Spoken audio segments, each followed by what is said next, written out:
नमस्कार, बात पथिकी में आपका स्वागत है। मैं हूं अखिलेश शर्मा। आज सुबह दिल्ली के उप मुख्यमंत्री मनीष सिसोदिया के घर पर सीबीआई ने दस्तक दी। इसके बाद मनीष सिसोदिया ने खुद ही ट्वीट करके इस बारे में जानकारी दी। इसके बाद दिन भर एक के बाद एक बीजेपी और आम आदमी पार्टी के बीच में आरोप प्रत्यारोप का सिलसिला शुरू हो गया। एक के बाद एक प्रेस कॉन्फ्रेंस हुई। इसमें एक प्रेस कॉन्फ्रेंस में यह भी कहा गया आम आदमी पार्टी के सांसद राघव चड्ढा की ओर से कि बीजेपी आम आदमी पार्टी से डरती है और यही कारण है कि एक के बाद एक आम आदमी पार्टी के नेताओं के ऊपर सीबीआई हो या फिर ईडी हो, ये जांच एजेंसियां कार्रवाई कर रही हैं। सत्येंद्र जैन को पहले ही जेल भेजा जा चुका है।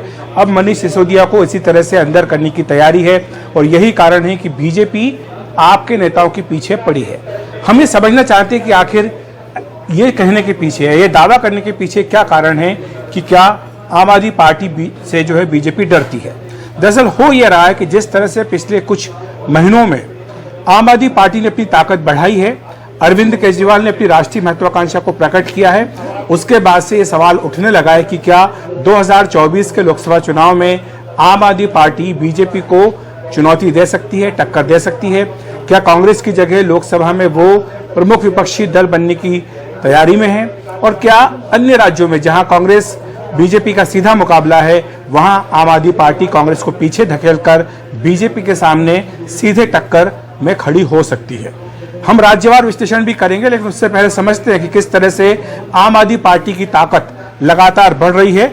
आप जानते हैं कि दिल्ली में ही अगर जहां से आम आदमी पार्टी ने अपनी शुरुआत की है, स्टार्टअप आप उसको कह सकते हैं राजनीति का, और यहां पर लगातार 3 बार आम आदमी पार्टी ने बीजेपी को शिकस्त दी है। पिछले विधानसभा चुनाव में तो बीजेपी ने ध्रुवीकरण की तमाम कोशिशें की।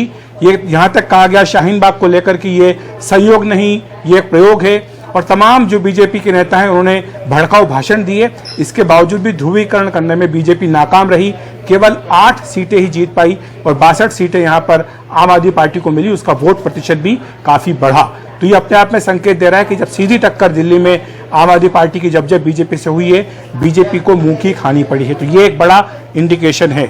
इसके बाद पंजाब में आम आदमी पार्टी ने भारी जीत हासिल की। उसने कांग्रेस पार्टी को न केवल हराया बल्कि शिरोमणि अकाली दल जो सत्ता की दावेदार थी उसे तीसरे नंबर पर धकेल दिया। बीजेपी जो कैप्टन अमरिंदर के साथ मिलकर के अपनी मौजूदगी दर्ज कराना चाहती थी, उसको बिल्कुल पीछे करके चौथे या 5वें नंबर पर लाकर खड़ा कर दिया। तो पंजाब से जो है आम आदमी पार्टी को बड़ी ताकत मिली है। और इसके बाद अब आम आदमी पार्टी की नजरें हिमाचल प्रदेश और गुजरात में है। इनके दोनों के अपने अपने मिशन हैं। दोनों ही राज्यों में उसका सीधा मुकाबला बीजेपी से है, क्योंकि यहाँ पर बीजेपी की अपनी सरकार है और यहाँ पर आम आदमी पार्टी ने लोक लुभावन वादे किए हैं, ठीक वैसे ही जो उसने दिल्ली में बाद में पंजाब में किए थे। और आम आदमी पार्टी का फोकस यहाँ पर शिक्षा पर, इंफ्रास्ट्रक्चर पर, बिजली, तमाम इन मुद्दों पर है। और इन्हीं मुद्दों को लेकर आम आदमी पार्टी ने इन राज्यों में, हिमाचल में, गुजरात में बीजेपी की सरकारों को कटघरे में खड़ा कर दिया है। दिल्ली का जो मॉडल है पंजाब में उसको लागू किया। अब पंजाब और दिल्ली का मॉडल लेकर वो हिमाचल और गुजरात में जा रहे हैं। लोक लुभावन वादे करें जिन्हें कि बीजेपी नेता, यहाँ तक कि प्रधानमंत्री भी फ्रीबीज कहते हैं, रेवड़ी कहते हैं। उन वादों पर एक नजर डाल लेते हैं। गुजरात में बोलकर आए हैं कि अगर वहां सरकार बनती है तो 300 यूनिट बिजली हर घर को मुफ्त दी जाएगी। 3000 रुपए का बेरोजगारी भत्ता हर बेरोजगार युवक को दिया जाएगा। 10 लाख सरकारी नौकरियां गुजरात में दी जाएंगी। तो इस तरह से ये आम आदमी पार्टी का मिशन गुजरात है। यहाँ पर उसने अपनी पूरी ताकत झोंक दी। उसे संभावनाएं लग रही है, क्योंकि पिछले विधानसभा चुनाव में कांग्रेस ने चाहे टक्कर दी हो, लेकिन उसके बाद आम आदमी पार्टी ने अपनी एक प्रभावशाली मौजूदगी वहां पर दर्ज कराई है। सूरत नगर निगम में 27 सीटें आम आदमी पार्टी ने जीती थी जो पिछले साल निगम के चुनाव हुए थे, और 6 निगम में उसने अपने उम्मीदवार खड़े किए थे। करीब 13.5% वोट यहाँ पर आम आदमी पार्टी को मिले थे। अब उसने बीटीपी से गठबंधन किया है और वहाँ पर पदयात्राएं निकालने का सिलसिला चल रहा है। अरविंद केजरीवाल करीब करीब हर महीने गुजरात जा रहे हैं और अलग अलग इलाकों में पहुंचकर वहाँ पर वो जनसभाएं कर रहे हैं। इसी तरह से आम आदमी पार्टी ने हिमाचल में भी अपनी ताकत लगाई है। वहाँ पर वो तीसरी ताकत के रूप में उभरी है।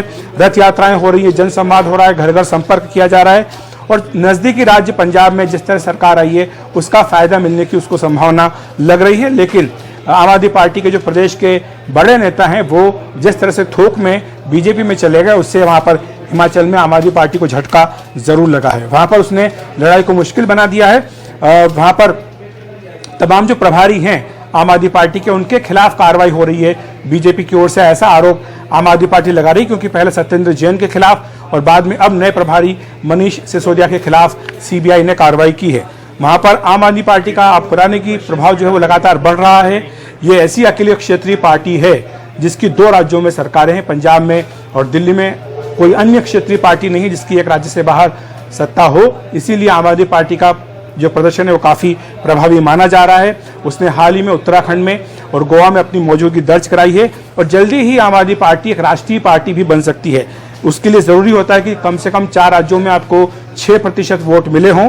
तो दिल्ली में उन्हें 55% मिले, पंजाब में 42 मिले, गोवा में 6.7% मिले और अब उन्हें एक अन्य राज्य में 6% वोट चाहिए, जिसके बाद वो राष्ट्रीय पार्टी बन सकते हैं। लेकिन उसमें एक अड़चन उनके सामने है, वो ये है कि राज्यसभा में चाहे वो चौथी सबसे बड़ी पार्टी हो 10 सांसदों के साथ, लेकिन लोकसभा में अब उनका कोई नुमाइंदा नहीं है और राष्ट्रीय पार्टी बनने के लिए उन्हें जरूरी है कि कम से कम 4 सीटें लोकसभा में हो। तो इसके लिए शायद उन्हें थोड़ा भी इंतजार 2024 के लोकसभा चुनाव तक करना होगा। उनकी कोशिश यही है कि 2024 के लोकसभा चुनाव में वो बीजेपी का विकल्प बने।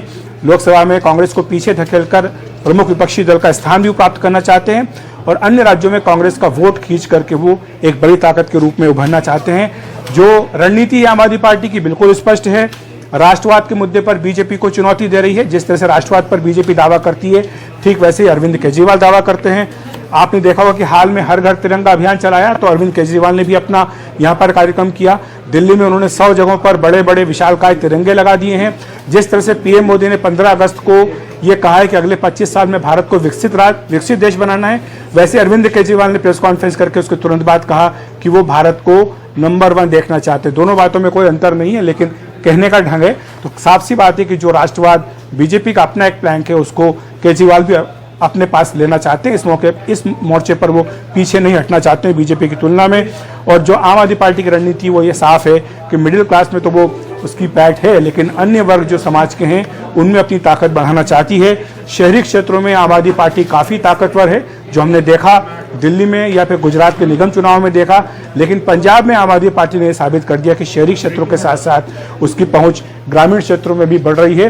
तो ये कुल मिलाकर के आम आदमी पार्टी की रणनीति है। इसीलिए ये सवाल पूछा जा रहा है आम आदमी पार्टी के नेताओं की ओर से कि क्या बीजेपी डर गई है, जिसके चलते पहले सत्येंद्र जैन और अब मनीष सिसोदिया को निशाने पर लिया गया। और जिस तरह से गुजरात, हिमाचल जो बीजेपी के गढ़ हैं, वहां पर आम आदमी पार्टी जिस तरह से सेंध लगाने की कोशिश कर रही है, 2024 को लेकर जिस तरह की बड़ी चुनौती पेश करना चाहती है, क्या उसके बाद बीजेपी डरी हुई है या बीजेपी को डरना चाहिए, ये भी एक सवाल उठता है। फिलहाल बात पट्टी में इतना ही। नमस्कार।